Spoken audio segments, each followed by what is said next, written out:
आज मैं आपको बता दूंगा कि बीआरएफ कितना सिंपल है। देखो बीआरएफ का एक ही मंत्र है, डू व्हाट इफ डन। जो हुआ है वो करना है। देखो कितना सिंपल है। आपको ये वर्किंग फॉर्मेट याद करना है। कैश बुक और पासबुक। कैश बुक मैं बनाता हूं, उसके लेफ्ट साइड में रिसीट आता है, पेमेंट आता है। पासबुक बैंक बनाता है, उसके लेफ्ट साइड में विड्रॉवल आता है और वहां पे डिपॉजिट आता है। तो RPWD, receipt payment withdrawal deposit. अब हमें क्या करना है, हमें कैश बुक का बैलेंस दे रखा है। अब सेकंड क्या देगा, cheque issued to a creditor. तो मैं यहाँ पे लिखूंगा चेक इशूड।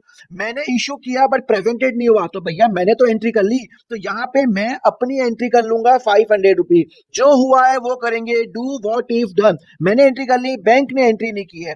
फिर लिखा हुआ है बैंक ने चार्जेस लगा दिए। एक बात बताओ, बैंक ने चार्जेस लगाए तो बैंक ने एंट्री कर ली, तो बैंक अपने विड्रॉवल में दिखाएगा और मैंने एंट्री नहीं की। जो हुआ है वो करना है, ठीक ठाक नहीं करना, अपने को जो हुआ है वो करना है।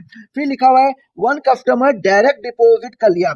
डायरेक्ट डिपॉजिट बैंक में कर लिया। एक बात बताओ, जब वो डायरेक्ट डिपॉजिट करेगा तो ये बैंक की तो एंट्री करेगा, मैंने एंट्री नहीं की, तो मैंने क्या किया, मैंने कोई भी एंट्री नहीं की। जब बैंक में डिपॉजिट करता है तो डिपॉजिट में आएगा।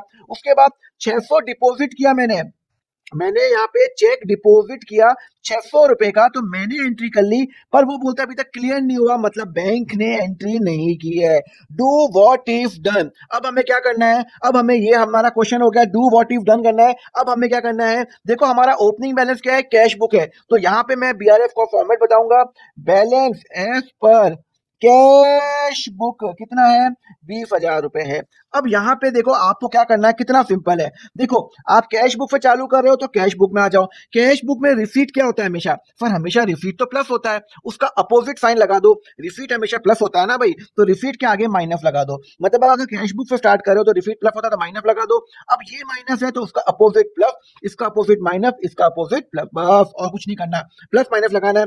कैश बुक से स्टार्ट किया, रिसीट हमेशा प्लस होता है तो माइनस लगा दो, opposite minus plus, that's it. अब यहाँ पे माइनस कौन कौन से हो रहे हैं सर, 600 माइनस 100 माइनस और ये प्लस हो रहे हैं, तो अब एंट्री कर लो। चलो चेक इशूड क्या लिखा हुआ है, तो ऐड करूंगा चेक इशूड, ठीक है ना। कितने का, 500 का प्लस हो रहा है, 500 का प्लस हो रहा है। और क्या हो रहा है, 1200 का प्लस वो हो रहा है, प्लस हो रहा है। डायरेक्ट डिपॉजिट, डायरेक्ट मैंने डिपॉजिट कर लिया 1200 रुपए, ठीक है ना।